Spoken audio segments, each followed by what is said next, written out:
बिस्मिल्लाहिर्रहमानिर्रहीम। उम्मीद है आप सब खैरियत से होंगे।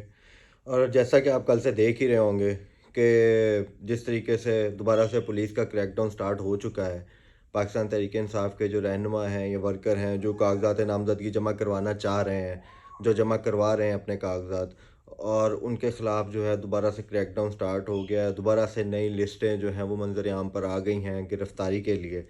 तो मुझे नहीं लगता कि ये जो है वो इस तरीके से कोई भी जो कैंडिडेट है वो इतनी आसानी से जो है वो इलेक्शन लड़ सकेगा।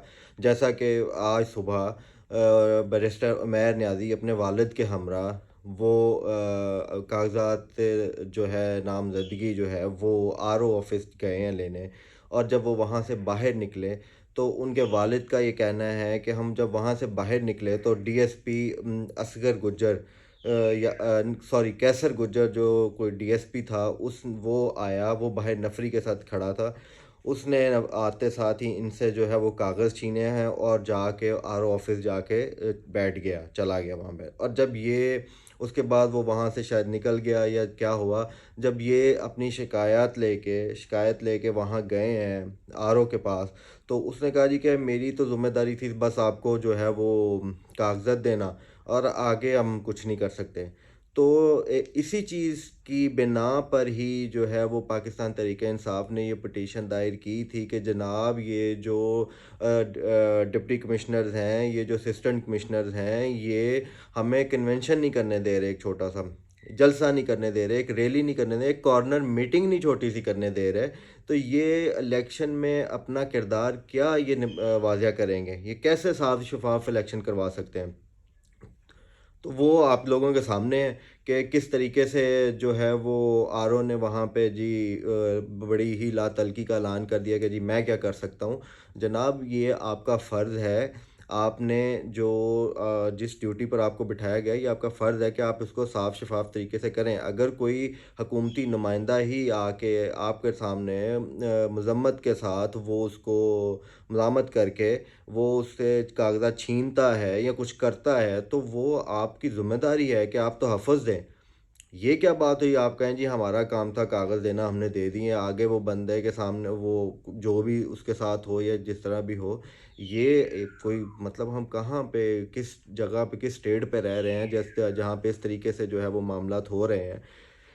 देखें, अब हम दुआ ही कर सकते हैं कि अल्लाह खैर करे, लेकिन जो है वो नज़र नहीं आ रहा कि क्या हो रहा है, आगे आने वाले वक़्त में क्या होगा, किस तरीके से होगा। उसके बाद मैं आपको बताता चलूँ कि किसान किसान इतना परेशान है कि आप लोग या हम लोग जो शहरों में रहते हैं या कुछ जो आला ऐवानों में बैठे हैं, उनको इस चीज़ का अंदाज़ा ही नहीं है कि किस तरीके से जो किसान पिस रहा है। जैसा कि उसने अभी गंदम की फसल बोई है, उसको अभी कुछ दिन बाद उसको ज़रूरत होती है खाद की, यूरिया की, ठीक है जी। अब वो यूरिया जब उसको अवेलेबल नहीं है, उसकी जो बेस मज़बूत करने के लिए, फसल की बेस मज़बूत करने के लिए जब उसको यूरिया अवेलेबल नहीं है, इमरान खान के दौर में यूरिया 2000 से 2200 उसका रेट था। आज उसका रेट 5000 साढ़े 5000 है और ब्लैक में 6000। लेकिन मज़े की बात ये है कि वो 6000 में भी अवेलेबल नहीं है। तो आप मुझे बताएं किसान कहाँ जाए? किसके सामने वो अपना दुखड़ा रोए? किसके सामने वो अपना दुख रखे?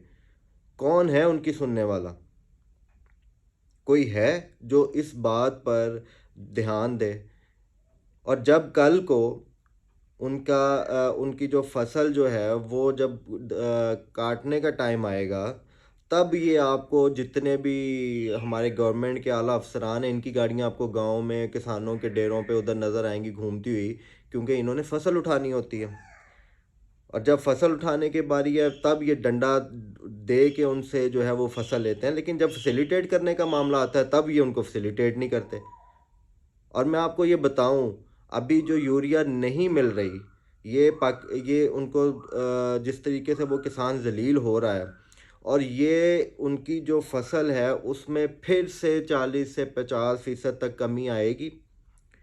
और वो कमी आपको मैं बताता हूँ कि वो कमी जब वो सारी गंदम जब वो शहरों में आ जाएगी तक़सीम होने के लिए, तो वो कमी की वजह से दोबारा से आटे की किल्लत होगी, आटे की किल्लत होगी तो दोबारा गरीब लाइनों में लगेगा।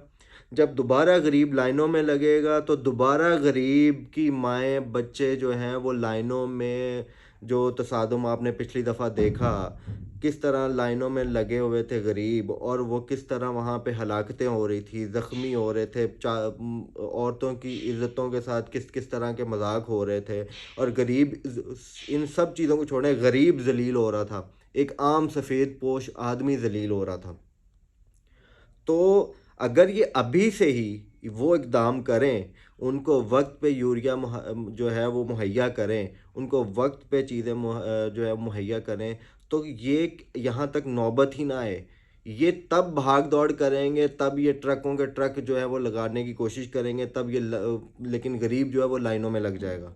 अगर ये अभी से ये इक़दाम करें, तो कल को ये नौबत ना देखनी पड़े। लेकिन ये क्या करते हैं कि ये जब एंड में जब वो कहते हैं ना, मछली जो है वो पत्थर चाट कर मुड़ती है, ये जब इन्होंने पत्थर चाट लेना है ना, जब सारा कुछ हो जाना है, तब इनको जो है वो हलचल पड़ती है कि हम अब ये कर लें, वो कर लें। लेकिन इनको भी फिर क्या हलचल पड़नी है, मुसीबत तो एंड एंड पे जो है वो गरीब को पड़नी है, या किसान को पड़नी है, या गरीब को पड़नी है। और होना क्या है, इंडिया जैसे मुल्क में जो पानी है वो किसानों को फ्री कर दिया गया है, ठीक है? यहाँ पे, वहाँ पे उन्होंने जो कुएँ हैं, जो ट्यूबवेल हैं, वो किसानों को फ्री कर दिए हैं, फ्री लगा कर दिए हैं। यहाँ पे किसानों के ऊपर और बिल, पानी का भी जो है उस बिल में, उसमें पानी के भी बिल में इज़ाफ़ा कर दिया है, बाकी सारी चीज़ों में भी इज़ाफ़ा कर दिया है। आप किसान के गले पे अपना जो है वो मतलब फंदा डाल रहे हैं अपने किसान के गले में, और उसके बाद आप किस चीज़ की, मतलब जो फसल आपने बोनी है वही काटनी है ना फिर। जिस तरीके से आप किसान को मुहैया करेंगे, उसकी ज़रूरियात का ख़्याल करेंगे, उसको फ़ैसिलिटेट करेंगे, उसी तरीके से रिज़ल्ट आएगा ना आगे से। जब आप उसको कुछ मुहैया नहीं कर रहे, तो फिर आप रिज़ल्ट भी 100% उसकी उम्मीद कैसे कर सकते हैं? तो खुदारा अभी भी वक़्त है।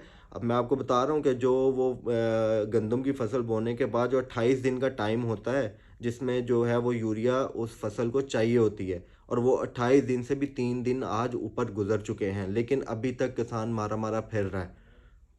ये अभी तक कुछ नहीं कर सके। लेकिन खुदारा इस चीज़ को आप नोटिस लें, इस चीज़ को सीरियस लें, इस चीज़ को देखें। ये ना हो कल को फिर हमारी माएँ-बहनें, हमारा गरीब, हाँ, और सफ़ेद पोश जो है वो दोबारा एक भिखारियों की तरह लाइनों में लग के अपने जो रोटी का निज़ाम के लिए वो आटा माँगने पे और लाइन में लग के खड़ा हो, माँगने पे मजबूर हो। तो अभी भी वक़्त है, होश के नाख़ुन लें और इस चीज़ को जो सीरियस लें। इंशाल्लाह आपसे फिर मुलाकात होगी। शुक्रिया।